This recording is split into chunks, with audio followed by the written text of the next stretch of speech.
সে এক বিস্ময়কর যুগ।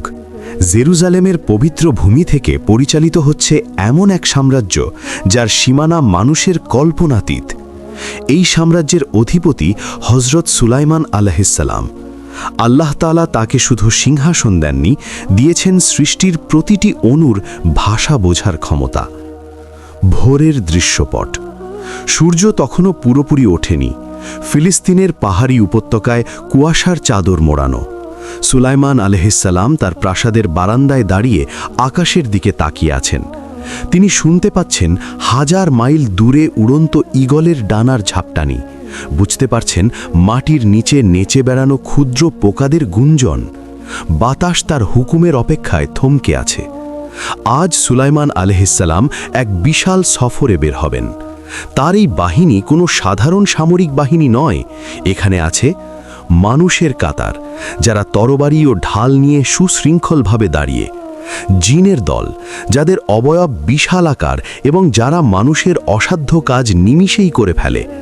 পক্ষীকুল, যারা আকাশে মেঘের মতো ডানা মেলে ছায়া দিয়ে রাজকীয় কাফেলাকে এগিয়ে নিয়ে যায়। সুলাইমান আলাইহিসসালামের হৃদয়ের অবস্থা।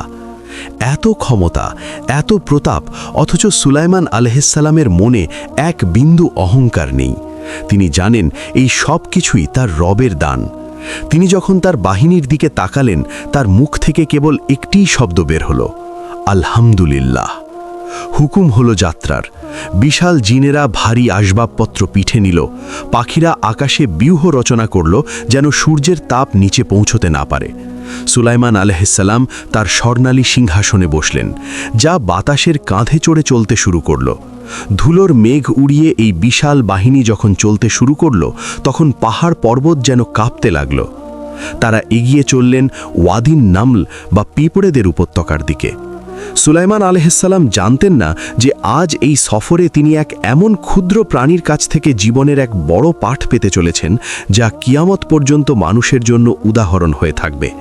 পিঁপড়েদের রাজ্যে শোরগোল, রানী পিঁপড়ের সতর্কতা এবং সুলাইমান আলাইহিসসালামের সেই অলৌকিক শ্রবণ শক্তি। কিভাবে একটি ছোট পিঁপড়ে পুরো বাহিনীকে থামিয়ে দিল। সুলাইমান আলাইহিসসালামের বিশাল বাহিনী যখন মরুপ্রান্তর আর পাহাড় পেরিয়ে সবুজে ঘেরা এক উপত্যকার কাছাকাছি পৌঁছল, তখন মাটির গভীরে থাকা এক অন্য জগতে শুরু হলো চরম অস্থিরতা। এই উপত্যকাটি ছিল ওয়াদিন নামল বা পিঁপড়েদের উপত্যকা। এখানে লক্ষ লক্ষ পিঁপড়ে তাদের সুশৃঙ্খল কলোনিতে বসবাস করত। পিঁপড়েদের কর্মব্যস্ত শহর। মাটির নিচে ছোট ছোট সুড়ঙ্গ, শস্যের গুদাম আর সুপরিকল্পিত কক্ষ, ঠিক যেন এক ব্যস্ত মহানগরী। হাজার হাজার শ্রমিক পিঁপড়ে শীতের জন্য খাবার সংগ্রহ করছিল। কেউ বড় কোনো খাবারের টুকরো টেনে আনছে, কেউ বা সুড়ঙ্গ মেরামত করছে। তাদের জীবন ছিল শৃঙ্খলার প্রতিচ্ছবি। বিপদের পদচ্ছনি। হঠাৎ উপত্যকার মাটি কেঁপে উঠল। সেই কম্পন কোনো সাধারণ কোনো ভূমিকম্প ছিল না। এটি ছিল সুলাইমান আলাইহিসসালামের অগণিত পদাতিক সৈন্য, ঘোড়াসওয়ার এবং বিশালাকার জিনেদের সম্মিলিত পদভার। পিঁপড়েরা তাদের সংবেদনশীল সুর দিয়ে অনুভব করতে পারল যে এক প্রলয়ঙ্করী শক্তি তাদের দিকে ধেয়ে আসছে। রানী পিঁপড়ের দূরদর্শিতা। এই বিশাল পিঁপড়ে বাহিনীর নেতৃত্বে ছিল এক প্রজ্ঞাবান রানী পিঁপড়ে। সে যখন বুঝতে পারল যে কিছুক্ষণের মধ্যেই এই পুরো এলাকাটি পিষ্ট হয়ে যাবে, তখন সে মোটেও দিশেহারা হলো না। সে একটি উঁচু পাথরের উপর দাঁড়িয়ে তার পুরো জাতিকে উদ্দেশ্য করে চিৎকার করে উঠল। পবিত্র কোরআনের ভাষায় সে বলল, হে পিঁপড়েরা, তোমরা দ্রুত তোমাদের গর্তে ঢুকে পড়ো, অন্যথায় সুলাইমান এবং তার বাহিনী তোমাদের পিষ্ট করে ফেলবে, অথচ তারা টেরও পাবে না। সতর্কবার্তার গভীরতা। পিঁপড়েটি শুধু নিজের জীবন নিয়ে ভাবেনি, বরং তার পুরো জাতির নিরাপত্তার কথা ভেবেছে। মজার ব্যাপার হলো, সে সুলাইমান আলাইহিসসালামের প্রতি কোনো বিদ্বেষ পোষণ করেনি। সে জানত যে সুলাইমান কোনো জালেম শাসক নন। তিনি যদি তাদের পিষ্ট করেনও, তবে তা হবে অজান্তে, অনিচ্ছাকৃত। একটি ক্ষুদ্র পতঙ্গের এই বিচার বুদ্ধি ছিল বিস্ময়কর। বাতাসের বার্তা। আল্লাহর কুদরতে সেই ক্ষুদ্র পিঁপড়ের কণ্ঠস্বর বাতাসের ঝাপটায় ভেসে চলল। সাধারণ মানুষের কানে সেই শব্দ পৌঁছানো অসম্ভব ছিল, কিন্তু সুলাইমান আলাইহিসসালাম সাধারণ ছিলেন না। তিনি তখন তার সিংহাসনে বসে বাহিনীর অগ্রগমন পর্যবেক্ষণ করছিলেন। হঠাৎ একটি সূক্ষ্ম কণ্ঠস্বর তার কানে প্রতিধ্বনিত হল, তিনি থমকে দাঁড়ালেন। তার আদেশে পুরো বিশাল বাহিনী এক নিমেষে পাথরের মতো স্থির হয়ে গেল। কয়েক হাজার সৈন্যের কোলাহল থেমে গিয়ে এক পিনপতন নীরবতা নেমে এলো উপত্যকায়। সুলাইমান আলাইহিসসালাম কান পেতে শুনলেন সেই ক্ষুদ্রতম প্রাণীর আর্তনাদ এবং আল্লাহর প্রতি তার অগাধ বিশ্বাস। তার ঠোঁটের কোণে ফুটে উঠল এক স্বর্গীয় হাসি। সুলাইমান আলাইহিসসালাম এবং রানী পিঁপড়ের সামনাসামনি কথোপকথন। এক নবী এবং এক পতঙ্গের মাঝে কি আলোচনা হয়েছিল? সুলাইমান আলাইহিসসালাম কেন আল্লাহর কাছে কেঁদেছিলেন? সুলাইমান আলাইহিসসালাম যখন হাত তুলে সংকেত দিলেন, তখন মরুভূমির ধূলিকণাগুলিও যেন স্থির হয়ে গেল। বিশাল জিনেরা তাদের বিশাল কদম থামিয়ে দিল। ঘোড়ার রেশাধ্বনি স্তব্ধ হল। সুলাইমান আলাইহিসসালাম তার সিংহাসন থেকে নিচে নামলেন। তিনি বাতাসের মাধ্যমে ঠিক সেই জায়গাটি চিহ্নিত করলেন যেখান থেকে পিঁপড়েটির কণ্ঠস্বর ভেসে আসছিল। সুলাইমান আলাইহিসসালামের সেই পবিত্র হাসি। পিঁপড়েটি যখন বলেছিল, সুলাইমান ও তার বাহিনী তোমাদের পিষ্ট করে ফেলবে, অথচ তারা টেরও পাবে না, এই কথাটি সুলাইমান আলাইহিসসালামকে গভীরভাবে বিমোহিত করেছিল। তিনি দেখলেন এই ক্ষুদ্র প্রাণীটি শুধু সতর্কই নয়, বরং সে অত্যন্ত ন্যায়পরায়ণ। সে জানে যে আল্লাহর নবী কখনো জেনে বুঝে একটি পিঁপড়েকেও কষ্ট দেবেন না। পিঁপড়েটির এই সুবিচারমূলক কথা শুনে সুলাইমান আলাইহিসসালাম মুচকি হাসলেন। তার হাসিতে ছিল আনন্দ, বিস্ময় এবং মহান রবের প্রতি গভীর কৃতজ্ঞতা। আল্লাহর দরবারে প্রার্থনা। সেই মুহূর্তে সুলাইমান আলাইহিসসালাম আকাশের দিকে হাত তুললেন। তিনি বুঝতে পারলেন এই ক্ষমতা, অর্থাৎ একটি তুচ্ছ পিঁপড়ের ভাষা বুঝতে পারা, এটি একান্তই আল্লাহর দান। তিনি ডুকরে কেঁদে উঠলেন এবং অত্যন্ত বিনতীভাবে দোয়া করলেন, হে আমার পালনকর্তা, আমাকে তৌফিক দাও যাতে আমি তোমার সেই নেয়ামতের শুকরিয়া আদায় করতে পারি যা তুমি আমাকে এবং আমার পিতামাতাকে দান করেছ, এবং আমি যেন এমন নেক আমল করতে পারি যা তুমি পছন্দ করো, আর আমাকে তোমার অনুগ্রহে তোমার নেককার বান্দাদের অন্তর্ভুক্ত করো। পিঁপড়ের সাথে কথোপকথন। ঐতিহাসিক বর্ণনা অনুযায়ী বর্ণিত আছে যে সুলাইমান আলাইহিসসালাম সেই পিঁপড়েটিকে ডেকে পাঠালেন কিংবা তার কাছে গেলেন। তিনি অত্যন্ত কোমল কণ্ঠে জিজ্ঞাসা করলেন, হে ক্ষুদ্র প্রাণী, তুমি কেন তোমার সাথীদের বললে যে আমি তোমাদের পিষ্ট করে ফেলব? তুমি কি জানো না আমি আল্লাহর প্রেরিত নবী? পিঁপড়েটি অত্যন্ত সাহসিকতা এবং হিকমতের সাথে উত্তর দিল, হে আল্লাহর নবী, আমি কি আপনার ইনসাফ সম্পর্কে জানি না? আমি তো কেবল ভয় পাচ্ছিলাম যে আপনার এই সুশোভিত বাহিনী, এই জৌলুস আর শান শওকত দেখে আমার সাথীরা মোহিত হয়ে যাবে। তারা আপনার জৌলুস দেখতে দেখতে নিজেদের স্রষ্টার জিকির ভুলে যাবে। আমি তাদের প্রাণ হারানোর চেয়েও ঈমান হারানোর ভয় বেশি করছিলাম। সুলাইমান আলাইহিসসালাম স্তব্ধ হয়ে গেলেন। একটি সামান্য পিঁপড়ের চিন্তাধারা কত গভীর হতে পারে! সে কেবল পার্থিব জীবন নয়, বরং আখিরাত এবং ঈমানি চেতনার কথা ভাবছে। উপত্যকায় রহমতের ছায়া। সুলাইমান আলাইহিসসালাম নির্দেশ দিলেন, যতক্ষণ পর্যন্ত এই পিঁপড়েগুলো নিরাপদে তাদের গর্তে না পৌঁছাবে, ততক্ষণ আমার বাহিনী এক কদমও নড়বে না। হাজার হাজার সৈন্য দাঁড়িয়ে রইল।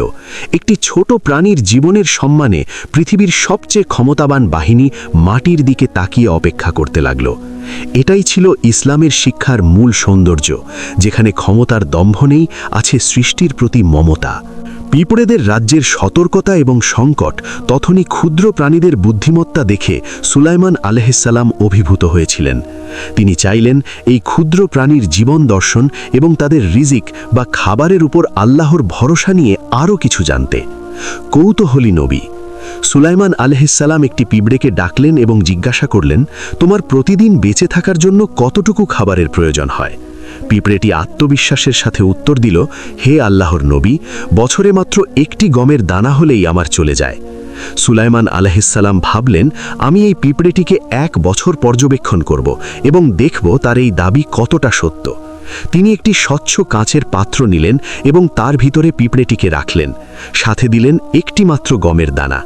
এরপর পাত্রের মুখ বন্ধ করে দিলেন, তবে বাতাসের জন্য ক্ষুদ্র ছিদ্র রাখলেন। 1 বছর পরের বিস্ময়।